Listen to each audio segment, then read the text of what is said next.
جیسا کہ آپ سب جانتے ہیں کہ رمضان کا بابرکت مہینہ بس کچھ ہی دنوں میں ہمارے بیچ آنے والا ہے۔ یہ ایک ریمائنڈر ہے ہمارے لیے، ہمیں اس رمضان کے مہینے کو اچھی طرح سے ویلکم کرنا ہے۔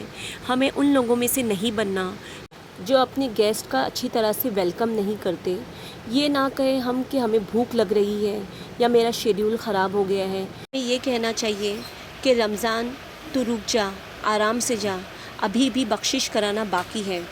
رسول صلی اللہ علیہ وسلم جب رمضان کا مہینہ آنے لگتا تو اپنے صحاباؤں کو بشارت دیتے کہ لوگوں تم پر ایک رمضان کا مہینہ آنے والا ہے جو بہت بابرکت ہے، کیونکہ ان کو یہ کلیئر تھا کہ اس رمضان کی فضیلت بہت زیادہ ہے۔ یہ مہینہ اپنے مقصد کی یاد دلاتا ہے۔ اس کی آمد سے پہلے ہمیں کلیئر ہو اور اس کی فضیلت ہمارے ذہنوں میں ہو تو اس پر عمل کرنا ہمارے لیے آسان ہو جاتا ہے۔ ہم دیکھتے ہیں کہ جمعہ کا دن عام دنوں میں خاص مقام رکھتا ہے، تو اسی طرح اللہ نے سال بھر کے مہینوں میں ایک اسپیشل منتھ رمضان کا دیا ہے۔ سب سے پہلی چیز جو اس مہینے سے تعلق رکھتی ہے وہ ہے روزہ۔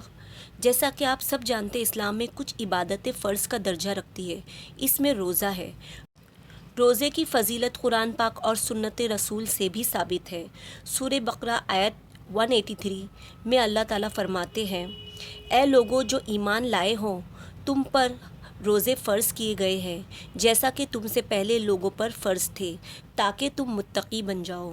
روزہ ایک ایسی عبادت ہے جو نہ کہ رسول صلی اللہ علیہ وسلم کی امت پر فرض ہوئے بلکہ ان کے پہلے والی امتوں پر بھی فرض تھے، اور آیت کے آخر میں اللہ کہہ رہے ہیں تاکہ تم متقی بن جاؤ۔ یہ ٹریننگ ہے پرہیزگاری کی، تقوی کی۔ تقوی یعنی بچنا، تمام چیزوں سے، تمام برائیوں سے بچنا۔ اللہ کہتا ہے یہ مہینہ حلال سے رک جاؤ تو 11 مہینے حرام سے بچنا تمہارے لیے آسان ہو جائے گا۔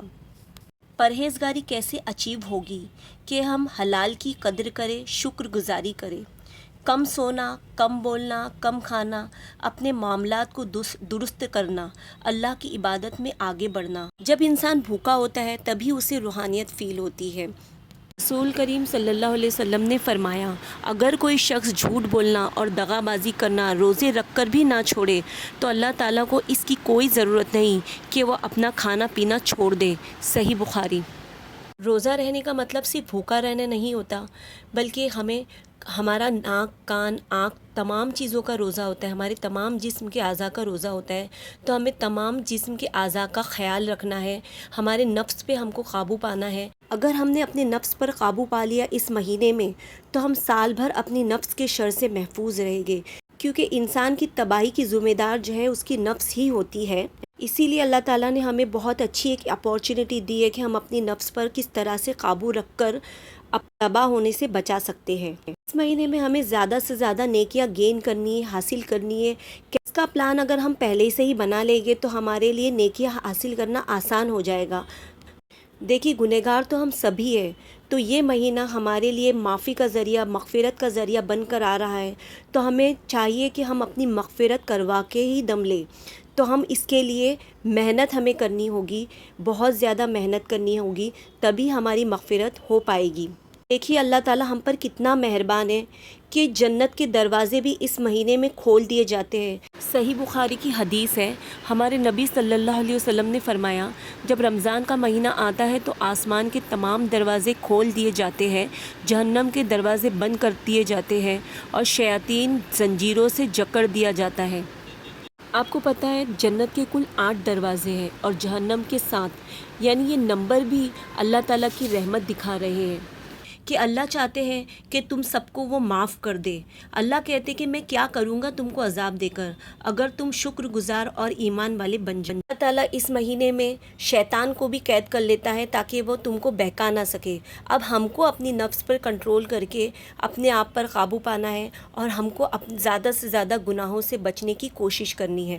اللہ تعالیٰ نے روزے کے ثواب کو ان گنت بتایا ہے۔ ہمارے نبی فرماتے ہیں کہ انسان کا ایک نیک عمل کا ثواب 10 گنا سے لے کر 700 گنا تک نیت اور خلوص کے مطابق بڑھتا ہے۔